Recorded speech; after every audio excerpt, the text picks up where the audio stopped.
Je vais coder. Beaucoup de personnes en souffrent, surtout quand vous avez pris du poids. Est-ce une perte de confiance en soi? Est-ce vraiment que vous ne ressentez plus rien? Est-ce que c'est le bon partenaire? Est-ce que la personne qui est en face de vous pour vous donner du plaisir? Est-ce que la personne prend le temps de vous donner plaisir?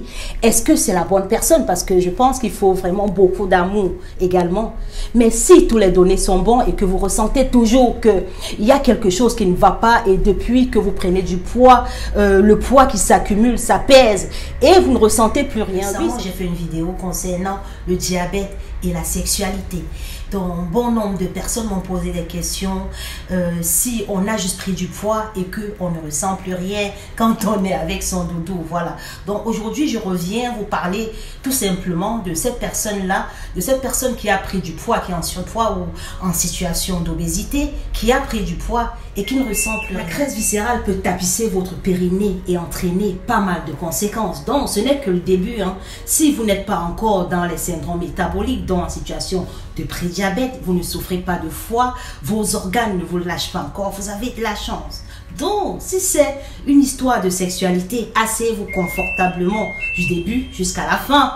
Dites la vérité parce que pas mal de femmes qui sont, surtout les femmes, pas mal de femmes simulent, voilà, des femmes en surpoids. Et il y a une qui m'a dit, quand je suis avec mon doudou, je fais semblant de prendre mon pied tout le temps parce que j'ai peur qu'il aille voir ailleurs, j'ai peur qu'il me délaisse, j'ai peur qu'il ressente parce que cette dame, elle avait déjà 50 ans, elle me dit, j'ai peur qu'il pense que je suis vieille. Non, c'est pas dû à l'âge, je vous arrête tout de suite. C'est juste dû à votre prise de poids et la graisse viscérale peut tapisser aussi vos organes et créer le fait qu'il n'y ait pas de contact. Donc, asseyez-vous confortablement et écoutez bien cette vidéo. Dites la vérité et je vous sauverai votre vie intime. Bonjour à tous, pour ceux qui ne me connaissent pas encore, je suis votre nutritionniste qui vit en France et je vais parler aujourd'hui de cet aspect dont vous en souffrez quand vous prenez le poids. Donc surtout pour cette personne qui m'a écrit, cette dame qui m'a dit j'ai mes articulations qui font mal, et puis il y a une autre personne qui m'a dit j'ai l'impression que depuis peu de temps je sens que mes genoux pivotent même. En fait mes pieds, c'est comme si mes pieds devenaient un petit peu tordus, penchés. C'est tout à fait normal parce que vous prenez de la graisse et puis ça peut déformer votre colonne vertébrale et également ça peut vous faire mal. Vous êtes sous le poids de votre graisse, de ce que vous accumulez au quotidien. On va dire ça brièvement parce que si je rentre dans les détails, on va pas en finir avec cette vidéo. J'ai ma libido qui s'effondre. Alors là, c'est tout à fait normal parce que quand vous prenez du poids, surtout assez rapidement, surtout le monsieur, il a pris du poids, c'était surtout au niveau du périmètre abdominal. C'est tout à fait normal parce que votre taux en testostérone chute.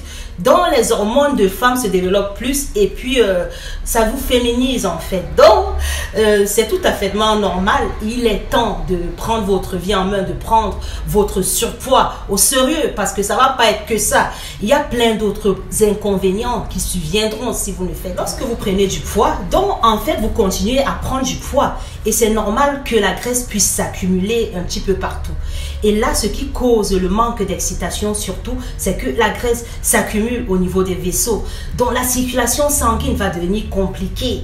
Imaginez qu'il y a un fil, même un fil quelque part, mais qui est appuyé, qui est compressé. Et que tous les jours, ça s'accumule et ça compresse de plus en plus. Parce que lorsque vous prenez du poids, ça va crescendo. Donc ça va continuer. Si vous ne faites rien, si vous continuez une hygiène de vie un petit peu désordonnée, si vous ne prenez pas votre santé en main, si vous ne prenez pas conscience, vous continuez. Surtout le monsieur qui m'a dit je bois la bière, absolument, c'est obligé que je puisse prendre au moins 5 canettes de bière par jour, je vous dis. C'est normal parce que ça va continuer, monsieur.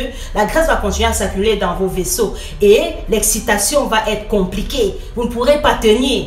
Et si vous êtes une dame, c'est pareil parce que la graisse va s'accumuler sur vos périnées, la graisse va s'accumuler au niveau de vos viscères et vous verrez que le ventre va s'allonger. Vous aurez du mal à perdre du ventre. Au fur et à mesure que votre tour de taille va s'allonger, vous allez baisser en excitation et c'est tout à fait normal, ça fait partie des conséquences. C'est quoi encore comme inconvénient majeur? Pour ceux qui m'ont dit j'ai des problèmes cognitifs, j'arrive plus à me mouvoir, j'ai mal aux genoux.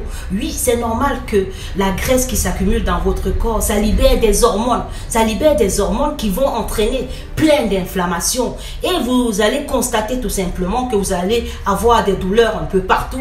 Mal au dos, mal aux articulations, mal les douleurs même musculaires. Donc vous aurez du mal à vous mouvoir et votre cognition, même votre mémoire va se détériorer. Vous aurez du mal à vous rappeler si vous avez posé quelque chose, si vous avez laissé une casserole au feu, etc. Donc vous aurez du mal et l'anxiété, l'irritation, tout ça, ça va être au rendez-vous parce que désormais, à moindre truc et même dans les faits quotidiens, vous aurez du mal parce que déjà vous pouvez perdre confiance en vous et à moindre truc, si avec votre dodo ça marchait pas, vous aurez du mal, vous allez croire qu'il vous trompe ou qu'elle vous trompe et à moindre chose vous serez irrité et déjà vous savez quand on dit qu'une personne est mal, quand une personne est mal, la personne se lève du pied gauche, donc moindre chose, c'est l'irritation, c'est l'angoisse.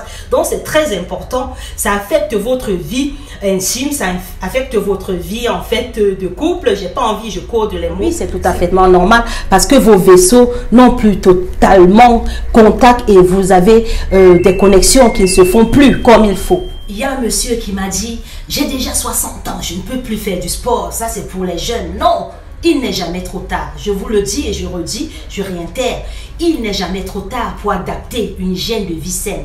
Il n'est jamais trop tard pour prendre soin de soi. Parce que vous voulez être en vie, vous devez puiser au fond de vous une motivation. Il se peut que vous êtes grand-père ou encore, voilà, vous avez des projets, vous avez d'autres besoins de voyage. Il y a toujours un projet ou un besoin pour se projeter parce que c'est l'espoir qui fait vivre.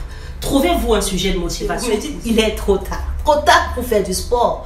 Alors, trop tard pour prendre sa santé en main. Trop tard pour faire quoi en fait? Trop tard pour décider de vivre. Trop tard parce que en fait, quand vous prenez de la retraite, c'est pour vivre, c'est pour faire des choses dont vous n'avez pas eu le temps de faire.